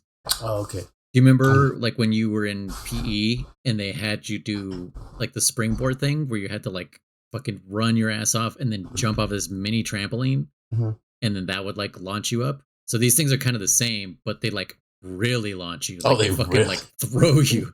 Like they're designed for stunts and for like the super launch you. And, that's what this kind of stunt is. So it's just like, and they don't do them anymore because they are kind of fucking dangerous. Because if you were to lock your knees, this thing would fucking probably snap your legs, because as soon as you put pressure on them, they launch you. So you have to have like your knees bent, and you got to be ready to be fucking thrown. And that makes sense, because in that scene, like there was some kind of debris in between him and the camera, if you will. And that's where they probably hid that thing. Yep. Mm-hmm. Yeah, they always the way they hide them. But yeah, in Commando, you can totally see both of them. They're just like these little launch pads. Okay. It's just like, holy shit, they're just right there. Okay. But yeah, And they don't do them anymore because super dangerous. Oh, absolutely. So Brain dies here, right? And Maggie comes over, and Snake's like, he's gone. Like let him. Like, we gotta go. We gotta move. Yeah. And she reaches for his hand, and he gives her the gun, and it was this. He's like, come on, and she's like, she doesn't even respond. She's just dead. No, she reaches her hand. She just reaches for him. She extends her hand. Oh, really? I didn't see her extend her hand. I'm pretty sure I saw that. All I saw was him hand her the gun, but I'm pretty sure I saw her extend her hand. I might have filled it in, but the point being is, so she's making the sacrifice, and that's where I was confused. I'm like, I thought she didn't care about him, but I guess she did. I'm like, all right, whatever. And so he was her man squeeze. Yeah, no shit, right? She stands there and she's shooting at Duke's car. Bam, bam. And she has this gun that has a scope on it. And what game is that from? I don't know what game it's from. Like, yeah, there's a fucking game that has a revolver with a scope on it, and it's like amazing. But yeah, I was like, you are fucking missing. Well, again, you're just wasting ammo. No. So here's the thing. I get it. Again, she's just the situation. Yeah, she's blind. Pissed. She's blinded. But it's also like if you are going to make the sacrifice, like, why not do it right? Get behind cover. Stabilize your shot. She's just out there. Actually, fucking try to actually increase your odds of hitting the Duke, right? But no, she shoots. Use the scope. Yeah, and she gets plowed. I mean, she gets smacked. She fucking dies, dude. He rams her into another car, doesn't she? Oh, yeah, pretty much. Like, crushes her in half, more or less, because their body's just covered in blood. Took it, man. It was just like, whoosh. Yeah, done. And so she's gone. I was like, oh shit, okay. So I was like, yeah, this is real. No, because again, that first chick just never came back, and this chick died too. Because I was like, okay, she's gonna end up with Snake. Nope. Or again, I was thinking like making it out, yeah, at least. Yeah, she's or the classic like Snake Plissken's gonna ditch her like Snake would, like he's just gonna be like, yeah, we're together, and then like he disappears, Just like a champion. And you'll get that. And so they get to the end of this wall, and they're like, hey, lower the crane, they're like, hey, all guards on the bridge B or whatever the fuck, like, do not fire, and then they get some Jeeps with like those tow hitches or whatever, and they lower down the ropes or whatever, right? Yeah, what are those? So they're like very specific rescue things, because they're kind of like they have a foot holding and shit. Yeah, they're like rubber and yeah, they're specifically meant for rescue. I forget what they're called, but yeah. Okay, but yeah, they start lifting the president up, and then fucking Duke shows up, and he gets through the wall like easy, like he goes over the wall. Yeah, and then Duke shows up in the funniest fucking dive I've ever seen in a movie. Like, fucking Kurt Russell, just because he sees the Duke coming and he's like, fuck, and he just hides, dives like head first into, like if he was diving into water. And I'm like, dude, there's nothing but cement and cars around you, like metal everywhere. Like, I hope you rolled after that, because you fucking dove head first. Yeah. But he hid into cover, and then because he ends up behind the Duke, and they start duking it out or whatever, and and here's where I kind of forget, like, oh yeah, so Kurt Russell starts going up the lift now, and here's what I thought was like weird. All of a sudden, you see a hand stop the movement on that hitch, and I was like, oh, here's where they're going to betray him or some bullshit, right? And it was the president, and I was like, what the fuck? Okay, the president's betraying Snake or whatever. Stops him, shoots the Duke, dude, he kills him. Duke number one, I don't know what he says. Kills him, and then proceeds to turn on the lift again. I was like, you didn't have to turn that off. Yeah, that's what it was. It was more for the movie, like an effect to be like, who, what? If anything, he should have kept it on, because the Duke was focused on him. Yeah, exactly. No shit. And then when he turned it off, and then he yells and gets his attention first, and then starts shooting him. It's just it does feel like just a double fake out, because it's just like, who did that? And then it's just like, oh, it was the president, and then he shoots him, and then it's just like, okay, and he turns it on immediately. It wasn't even like was he using him as bait? That's the only actual reason I can think of, was like he used him as bait so he could like focus on him while he shot him, but then he still screamed out like, the Duke, who's number one now, or some bullshit. I don't fucking know, but I forget the words. They're very specific. Duke. Go ahead. I'm gonna search it up. Yeah, search it up. But no. So that's what I'm saying. It was such a fake out, because like it could have easily been like stops it, shoots the Duke, gives him shit, and then he looks down at Snake and could have been like, I should leave you down there because you're a criminal or some bullshit. but you did save my life, and then turns it back on. That would fix that scene right there. Yeah. Just a simple, like, I could leave you down there, or I should leave you down there, but I owe you one, and pulls him back up or something like that. But anyways, he gets to the top, and they run. Snake's like the scientist dude shows up and everything. He's like, get the shit off of me, man. And pulls out these two little prods and just puts them up against his neck. Yeah, because I guess they're supposed to neutralize with the X-rays. Yeah, it was supposed to be X-rays. Yeah, and he's like, that's it, you're done, you're good. He's like, are you sure? And he looks. Yeah, and he's like, watch. And he's looking at his watch, like super worried. Like Kurt Russell has a great worried face because he's just he did, bro, I am out of breath, and do I got 1 second to live, and I'm still alive? Okay. Yeah. Okay. So here it is. It's the Duke of New York, A number 1. A1, that's what it was. And I guess that's why the president wanted to fucking shoot him, because he had been torturing him for like the whole day. Yeah. Forcing him to say, what am I? It's just like the Duke A number 1. Yeah. Yep, so that's what it was. The president took that super personal, I guess. Yeah. Which was funny, yeah. But then after that, like, so they're prepping the president, like putting a makeup on him and shit. And by the way, they got this tape from Cabby's cab. Oh yeah, and it's clear as day that there's a swap. There's gonna be a fake out. There's some bullshit going on, and what ends up happening is the president goes on live to this summit with China and Russia. I think that was about it. Maybe someone else on there. It was a bunch of world leaders. Yeah. And again, why makes no sense. He's like, ladies and gentlemen, this and this and this nuclear. This and this, and he plays the tape, and it's Cabby's song, because Cabby would play the song in his cab. Mm-hmm. There's vintage, fucking music. I can't explain what it is, and that starts playing over the radio and shit. And by the way, Hawk comes up to Snake, and he's like, "We make a hell of a team." He's like, "I got another job for you in wherever, Bolivia or some bullshit, And Snake's like, "Nah, I'm not interested." And I always love that line in movies when they're like, "We make a hell of a team." He's like, what, you didn't do shit, motherfucker. You literally just sit me in there with a couple of gadgets and you held me against limit. my will, motherfucker. You poisoned me with nanomachines. I always love when movies do that, because I'm like, who's we, motherfucker? You didn't do shit. I mean, I would understand if he actually was providing some kind of support, data, like Otacon can clearly say we make a hell of a team. Mei Ling. Yes. And anybody from Metal Gear, with the exception of like McBride and that one guy that would just tell you about the GDP of the countries and shit. Fucking the Bob Hoskins looking guy he was in the MSX version. Shit, what was it? Johan? Yeah, that's his name. It was like such pointless trivia. I'm like, I'm trying to survive here. Why are you telling me what their exports and imports are? I don't give a fuck right now. Why are you telling me about this poisonous gerbil? Oh, that's right, because it'll kill me. German learned a hard lesson. I got that. They did the double switch on me on that one, motherfuckers. I love that German was just like, okay, whatever, and then just got killed by a gerbil. Or the hamster. That's what it was. See, I don't know. No, I think it was a gerbil. Was it a gerbil? Whatever. I don't know. Either way. But I just love that. Like, we make a hell of a team, and whatever. And I'm actually kind of trying to blank. Like, they do let him go, right? He just walks away into the sunset, pretty much, right? Yeah, and then the president. First, so the president's being all makeup, doing the makeup stuff. Yes. And Pliskin's like, hey, a lot of people died trying to get you. Oddly enough, we haven't quoted Snake a lot in this description.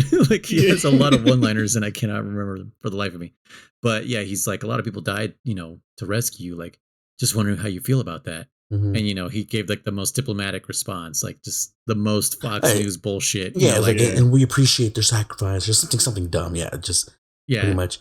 And and so he's just like, okay, well, whatever. And he walks off into the dusk because there's no sunset. No, I know. It's completely black.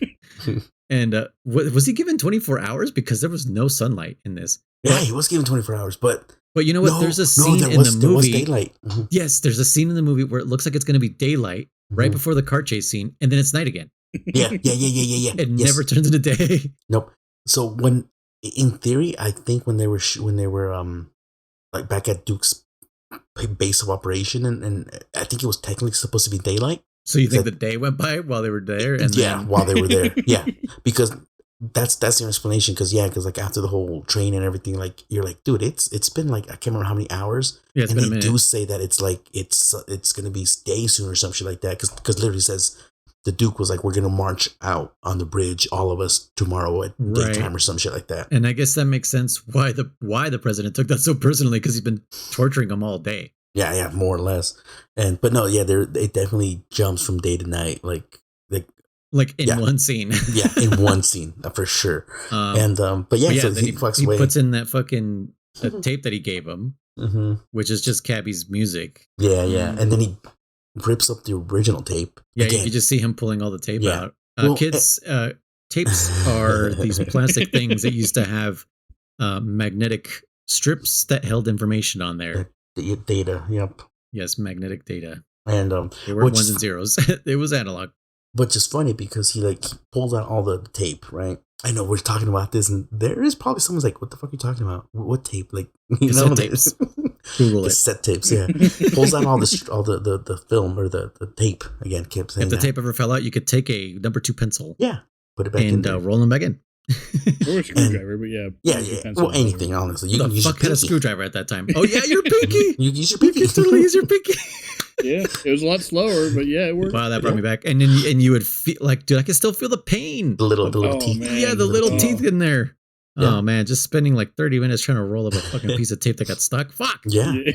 So that's why I was like, he pulls it all out, and I was like, well, that still works if you reel it back in, and then he just snaps it off. No, yeah, he fucking destroyed that thing. Yeah, and then he snaps it, and I was like, okay. I was like, yeah, sure. And he throws it out, and I was like, and then it ends. It ends. Imagine one of the soldiers grabbing that thing and with a fucking with a number 2 pencil trying to put it all back together, trying to splice it like ah. But you know what's funny? Okay, here's the funny part about this. That's how it ends, right? It just goes straight to credits. Yeah, I believe so. So. That's the best part of the movie. He's like, fuck the world. Well, that's the second one, technically, what he does in the second one. Yeah, I mean, but yeah, he doesn't give a fuck. He doesn't give a shit. But what's funny is so this why did they need the president and the tape? If the president was just going to play the fucking tape, wouldn't the tape just be enough? Yeah, what a weird. It's just like, here's what I have for you, the world, or whatever. Yeah, that's what he says. He literally says, ladies and gentlemen of the world, I present you something, and then he plays the tape. And it's him in the tape, right? Yeah. Yeah. So say the things. Well, not only say them, but let's pretend that you did lose the tape, and it has to be just record another one real quick, Just do you not remember what you said? Yeah. Is there not such things as teleprompters? Yeah, paper you could read from? Yeah. Or could the president have died and just grabbed the tape? Like, I don't know. It was just that's exactly. If the president died, couldn't someone else just say, "Hey, ladies and gentlemen, this is what the president had," his last words. Yeah. I don't know. It made no sense. But what was funny is the president was kind of beat up. Like, he definitely had some kind of bruisings throughout the movie. Yeah, and then when they're doing them up, which, by the way, it's soldiers that are doing this, so it's not like a PR team or nothing like that. It's some fucking soldiers that are There's no PA. Yeah, they're putting makeup on his ass, right? He's clean as a whistle. I mean, he fucking cleaned up goddamn good. Those soldiers look like a fucking clown at the end, dude. those soldiers do goddamn good makeup work, man, because he looked clean. Yeah, that's. But yeah, that was New York. That's Escape from New York. I loved it. I love this movie. I definitely enjoyed it. My only problem with it is that it's insanely dark. Yes. There's just the cinematography, like whoever's the DP on it. I mean, I think this is a problem with 80s movies, especially 80s movies set at night. They were just always too fucking dark. I don't know, because I'll compare it to Alien, which was in the 70s, 79, I think. Yes, that movie's dark, but I can see everything. In this movie, I really couldn't see much. Like, it was. There's a lot of times where you're like, "What the fuck's going on?" Yeah, like, what the fuck is going on? At least there wasn't like a fight in the dark, which seems to be a thing nowadays, where it's just like, "Hey, let's have these two men dressed in black fight in the dark." Like, dude, are you kidding me? And shake the camera all over the place so you can't see anything. Yeah. Like that fucking Bourne Identity fight, which is just like the camera trying to follow Matt Damon and this other dude in an apartment, which you can't see any of the fight. It's like, what the fuck, man? I have issues with that, with when they film it like that. And I'm like, dude, it's okay if you do it a little bit, but if the whole fight's like that, this is me speaking. I can't follow it. I'm like, Yeah. I don't know who's kicking who. I don't know who the fuck just got smacked. It doesn't make sense. A fight should always be a silhouette against a contrasting background, right? So either your guys are in black and the background's white, or the background's black and your fucking actors are in white, or something contrasting, something where you could see the fight, like. Well, and again, they'll do a lot of close-ups too with shaky cams. And it's like, dude, it's hard to follow what's going on. I'm okay with mixing it. There's been a few fights, I can't think of one off the top of my head, but where they will do like a wide shot or an establishing shot on a fixed tripod or whatever you want to call it. Yeah. And then they'll switch over to a different angle, and that one's kind of moving with the character, and then they'll switch. Those work for me. But yeah, there's plenty of movies where I think it's a lot of modern movies. They just shake too goddamn much. Yeah. Well, the first thing that comes to mind for me when I see a shaky cam like that in their fight scene is lazy choreography. Mm-hmm. Yeah, they're hiding. Either very little or no choreography is involved. And it's like, oh, we're shaking the cam to make it look like there's a lot going on. When in reality, this person's just like moving in random directions and nothing's actually happening. Yeah, I didn't think about that, Chris. Yeah, that's definitely a good way to hide non-existent choreography. Yeah, well, because with the shaky cam, you're not showing the person make contact with the other one. Yeah. It shows like it's looking at the person as if you're the other one, or if, like what a fight looks like. Yeah, like what a fight looks like when you're in it. Yeah, right. Or when you're in like a fight, a third person watching one of the people in the fight. Yeah. It seems like when you said that, like, to hide the choreography. I feel like all Steven Seagal movies needed shaky cam. Because when you watch them nowadays, you're like, whoa. Yeah. How did I ever like these as a kid? They're awful. He sucks. Hey, I've been meaning to watch some old Steven Seagal movies because I really want to. There's a few in there that I'm like, I remember liking this one, but is it still gonna fucking hold up? The one that I think I really liked, I think it was called Marked for Death. Okay, sounds familiar. And I think it's so the reason I think I like it the most is because it has a connection to Predator 2. Oh, right. Do you remember the guys who were doing voodoo and shit? Mm-hmm. Oh, vaguely, yeah. In the apartment? Mm-hmm. They're also in Marked for Death, if I'm not mistaken. No way. Okay. Yes. Yeah, like doing the same kind of ritual stuff where they hang people upside down and they put like this blood paint on their chests and do all this crazy shit. They literally are in Marked for Death, which if that's the movie I'm thinking about. But yeah, because I remember seeing that in 2 movies and I was like, am I the only one noticing this? Like, I don't know if I voiced it to my friends or anything. Cause like you and your friends, you're like, shit, when those movies come out, we must have been like 9 years old. Mm-hmm. And fucking, you're watching every Steven Seagal movie, every Van Damme movie, every Stallone movie, every Schwarzenegger movie. Cause it was fucking Toxic Buff Man. It was the 90s. Yeah. Decade. Yeah. So it was just like, those are all the movies you watched. But yeah, when I saw that and I was like, shit, this shit wasn't Predator 2. Like, what the fuck? I gotta check that out. Yeah, but we should definitely watch some Steven Seagal movies one day because there's a bunch that I remember liking, but who knows if they hold up, man. There's no way they hold up, dude. Well, I have here on my notes, and I missed, and I don't remember where, but it was fucking what's her name, Maggie? She said something, and I wish I would have wrote down what she says, but it was she probably said a lot of things, but there was a lot of boobs. Yeah, it was total Eva vibes, like 100% Eva vibes, because like Eva's like I can fall in love for the mission, or it's like okay.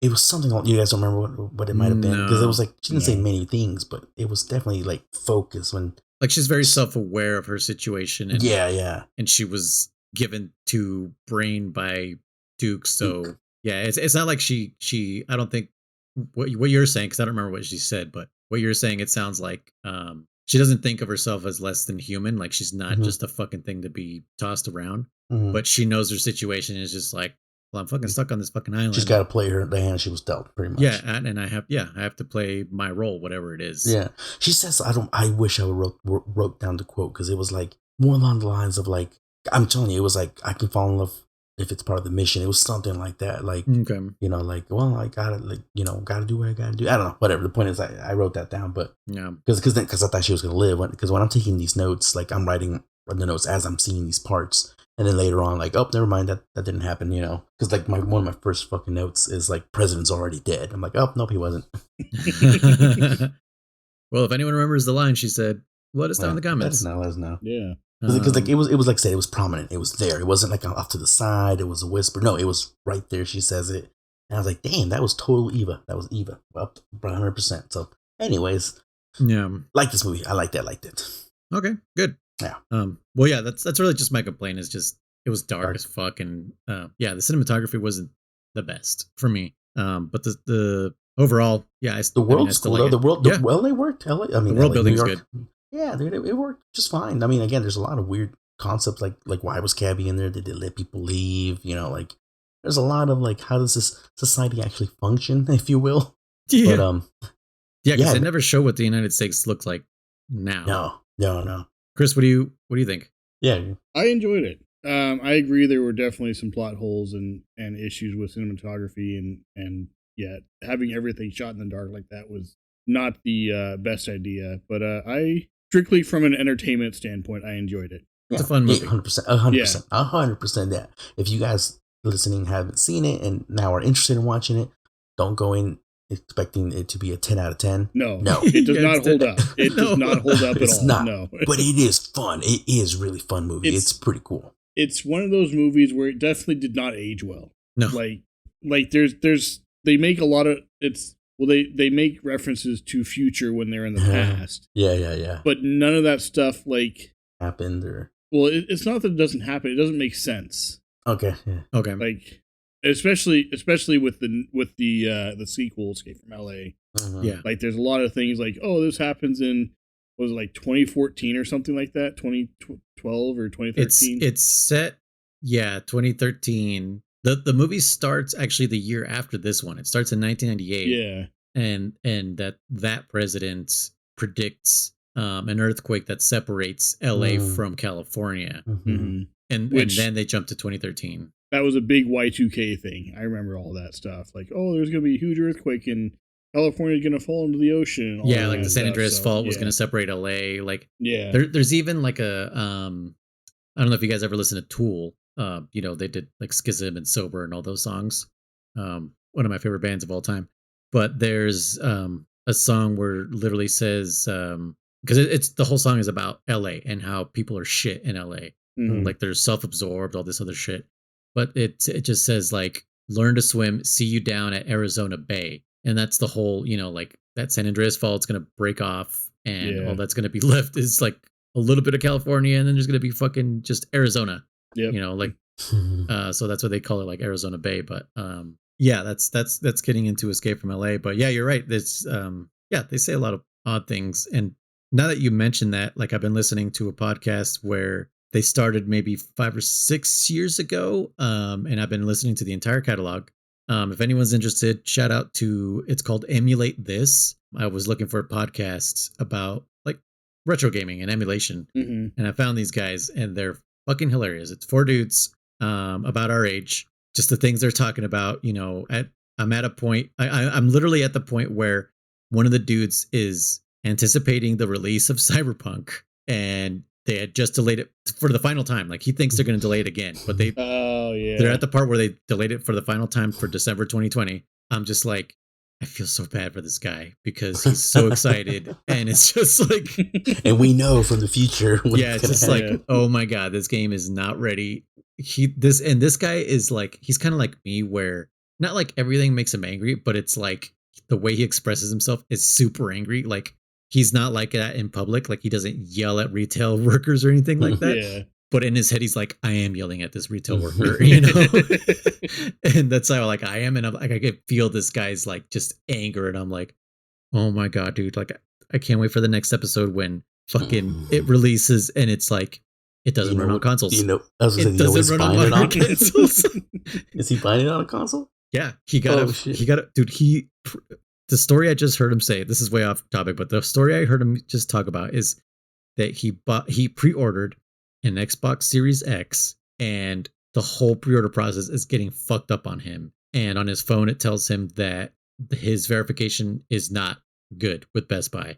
And he went to Best Buy, talked to like 12 people, and like the guy that finally was just like able to help him, he's like, look, I've seen this before. Your order's going to get canceled. I know it's going to happen. So what you need to do is change. He's like, I know this is risky, but you need to change your payment method. That's your best shot. And so that's where I'm at right now, is that he's changed his payment method. And so far, he's supposed to get it on the next Tuesday from that episode, and I'm like, oh my god! Not only he might not get this Xbox Series X, but Cyberpunk is going to release in a shit state. It's probably not going to fucking work on the console, dude. Anyway, emulate this. I highly recommend. I'll link them in the description, but that's what I've been listening to, and it's weird to listen to people in the past when, they're going through COVID and all this shit. And it's just like, oh my god, I forgot about all this shit that happened. And remember when COVID was only supposed to be a 2-week isolation? Yeah, and when you hear these guys talk about that, when they're just like, oh yeah, we're gonna be shut down for a couple weeks, and I'm like, oh my god. If only you knew. Poor poor people in the past. I have no idea. All right, so noise from the future again, everybody. This is the part where I say to be continued on next week's episode. We'll be covering Escape from LA in that episode, as well as our little quiz game that I created for both Chris and German. I hope you guys like it in the next episode. Again, apologies. We ran super long, but we love it. It was real fun to do. So hope you guys stay tuned for next week's episode. And again, this was Noise coming at you. Don't forget to visit our website, pixel-benders.com. Send us an email at info@pixel-benders.com. Leave us a comment down below. If you want to support the show, hit us up on Patreon. We have the links all down below. Patreon is the way to listen to the episodes live as we're recording them, or to get early access. So once again, thank you all very much, and we'll see you next week. Goodbye.